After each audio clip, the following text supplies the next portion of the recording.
नाज़रीन, ख़ासकेली ऐं उमराणी बिरादरी जी विच में थियल झेड़े दौरान मारिजी वियल ख़ासकेली बिरादरी जे 3 ॼणनि जे क़त्ल में मुलविस जवाबदारनि जी गिरफ़्तारी लाइ ख़ासकेली बिरादरी पारां सांगड़ में रैली कढी प्रेस क्लब अॻियां एहतजाज कयो वियो आहे। उन हवाले सां वधीक तफ़सील ॾिसूं था सारंग वसाण जी हिन रिपोर्ट में।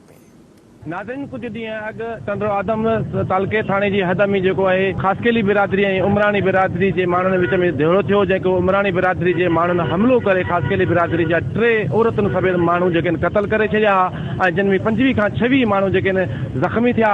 उन हवाले सां अॼु प्रेस क्लब सांगड़ आॾो ख़ासकेली बिरादरी जा हज़ारे माण्हू जेके आहिनि उहे एहतजाज करे आहिनि। अचो त उन्हनि खां पुछूं था त उन्हनि जा कहिड़ा मुतालबात उहे सादो थियो आहे। शहदादपुर में असांजे ख़ासकेली जो उन ज़ाहिद उमराणी क़ातिल हुयो उहो गिरफ़्तार न थियो आहे। मेन अक्यूज़ आहे उहो गिरफ़्तार न थियो आहे। पुलिस तफ़्तीश सही न पई करे, जेको हालात धड़े मां असांखे उथारे वठी आया 8 ॾींहंनि जो वाइदो करे, उन कंहिं ते बि न बीठा आहिनि। उन एसपी खे असां हाणे धुर था सम्झूं, जेको इन्वेस्टिगेशन ऑफिसर हिते आयो करे पियो, उन सां असां मुतफ़िक़ न आहियूं। असांजे बिरादरी सां वॾो ज़ुल्म थियो आहे। एसएसपी इन में शामिल आहे। उन्हनि असांजी बिरादरी खे कमज़ोर करण जे लाइ, उन्हनि खे वधीक खौफ़ हरासमेंट फैलाए, उन्हनि खे मजबूर करण जे लाइ करे कमज़ोर करण लाइ हुननि इहा कार्रवाई कई आहे। असांजा मासूम बेगुनाह माण्हू क़त्ल कया विया आहिनि ऐं ज़ख़्मी कया विया आहिनि। असां चाहियूं था त कानूनी कार्रवाई थिए उन्हनि ज़ालिमनि जे ख़िलाफ़ जेके बि हिन केस में शामिल आहिनि उन्हनि खे कटहरे में आंदो वञे।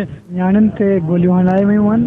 29 असांजा हिन में जेके आहिनि 3 असांजा शहीद थी विया आहिनि ऐं काफ़ी न्याणियूं अञा ज़ख़्मी आहिनि जेके अस्पतालनि में मौजूदु आहिनि ऐं अञा ताईं उन ज़ाहिद उमराणी जा मोर्चा बाक़ी आहिनि। अञा उन्हनि खे पुलिस तहफ़ुज़ करे रही आहे, उन्हनि जी मालिकी करे रही आहे। असांखे अञा ताईं बि जेके हथियार ॾेखारिया विया आहिनि उहे अञा शो कोन कया विया आहिनि। असां इहो तव्हां मीडिया जे थ्रू असां मज़लूम आहियूं। अॻे असां सां नाइंसाफ़ी थी आहे, असांजी नियाणियुनि ते हमलो कयो वियो आहे। कराची मां फ़ोन था कनि त तव्हां केसनि मां हथु खणो। हाणे असांखे माना प्रेशराइज़ करियो, एफआईआर जा डप ॾियारियो, एफआईआर में नामीनेट करियो, कूड़ियूं गोलियूं हणायो पंहिंजे ज़ईफ़नि ते। नाज़रीन, तव्हां हिते एहतजाज कंदड़नि जो ॻाल्हियूं ॿुधी इहो बि चवणा त क़ातिल जेको आहे ज़ाहिद उमराणी खे अञा ताईं पुलिस गिरफ़्तार न पई करे, जॾहिं त जेके उते हथियार जेके इस्तेमालु थिया उहे बि हथियार जेके आहिनि अञा ताईं पुलिस छो न कया आहिनि। हिननि मुतालबो कयो आहे वज़ीर आला सिंध, वज़ीर आज़म Pakistan, supreme court of Pakistan खां त फौरी नोटिस वठी हिननि खां जेको आहे इंसाफ़ कयो वञे। कैमरामैन खमीसो राजड़ सां गॾु सारंग वसाण, धरती टीवी।